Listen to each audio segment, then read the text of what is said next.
A lot of American veterans voted for President Trump because he promised to drain the swamp. And now that DOGE, the Department of Government Efficiency, is starting to roll out its policies, a lot of folks are cheering. Cutting waste, slashing bureaucracy, making Washington run lean and mean, that's the mission. But there's something that's not getting enough attention.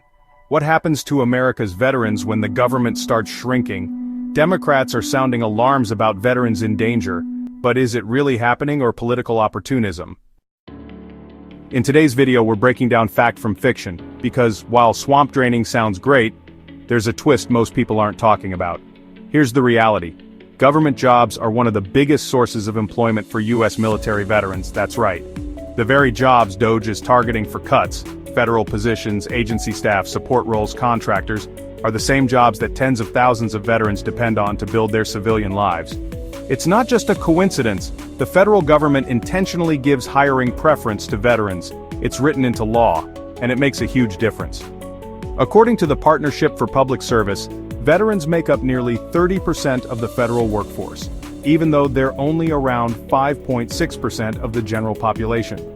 That's not just a patriotic gesture, it's a recognition that military service gives veterans the discipline, training, and leadership experience that make them an asset in almost any role, from logistics, to cybersecurity, to healthcare administration. And if you're a veteran with a service-related disability, that hiring preference becomes even stronger. The Office of Personnel Management spells it out. Disabled veterans get extra points in the hiring process, are more likely to qualify for special hiring authorities, and often get non-competitive access to jobs that would otherwise be highly competitive. That's a big deal, especially for veterans who are transitioning out of active duty and trying to find a stable job that values what they've done and what they've sacrificed. Government agencies also have a reputation for being more flexible in accommodating service-related injuries or disabilities, whether that's physical modifications, alternative scheduling, or remote work. It's not perfect, but it's a safety net that matters. And we're not just talking about direct government jobs. Federal contractors play a huge role in hiring veterans too. Many contracts come with preferences, or even requirements, for hiring from specific categories. That includes service-disabled veteran-owned small businesses, SDVOSBs, and veteran-owned small businesses, VOSBs. These businesses get priority access to federal contracts and often employ other veterans. So when DOGE talks about cutting contracts, cutting staff, trimming agencies, that's not just draining the swamp. That's potentially gutting entire ecosystems that veterans depend on. But it doesn't stop there.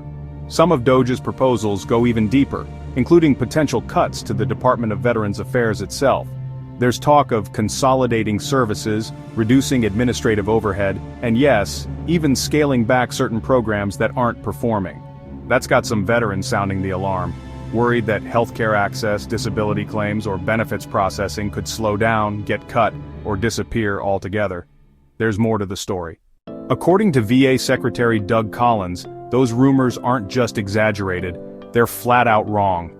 In a recent interview, Collins pushed back hard on critics, calling it fake news to suggest that DOGE is gutting veterans' health care. His message was clear. The goal isn't to cut care, it's to cut waste, fraud, and bloated bureaucracy so the VA can deliver better service, faster, and to more veterans than ever before. And he brought the receipts. On Friday, the VA opened a new clinic in Hamilton, Montana, marking the fourth ribbon cutting since President Trump returned to office just under 2 months ago. Before that, Collins oversaw the establishment of a new clinic in Spotsylvania, Virginia, located in one of the fastest-growing veteran populations between Washington, D.C. and Richmond. Another clinic opened in Aurora, Colorado, and a fourth in Ridgewood, Queens, right in the heart of New York City. But let's take a breath here. According to Collins, this is exactly what DOGE's reforms are making possible.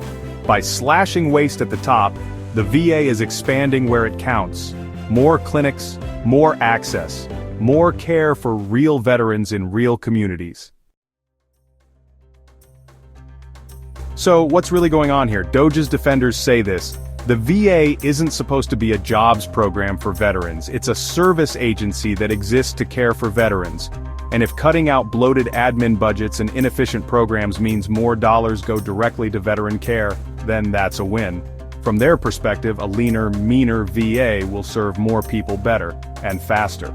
It's not about firing vets, it's about cutting red tape, crushing bureaucracy, and making the system work for the people it's supposed to serve. So now we ask you, what do you think? Is DOGE the best thing to happen to veterans since the GI Bill? Or is it a slow-motion attack on the very programs and jobs vets rely on to thrive after service? Should the focus be on cutting jobs or fixing systems? Are those two things really so different? Let us know your thoughts in the comments below. And if you care about stories that impact America's veterans, from military history to national security to real policy news, this is your channel. Like this video, share it with a fellow veteran, and subscribe to Veteran Spot. We bring you the stories that matter. Stay sharp, stay strong, stay free.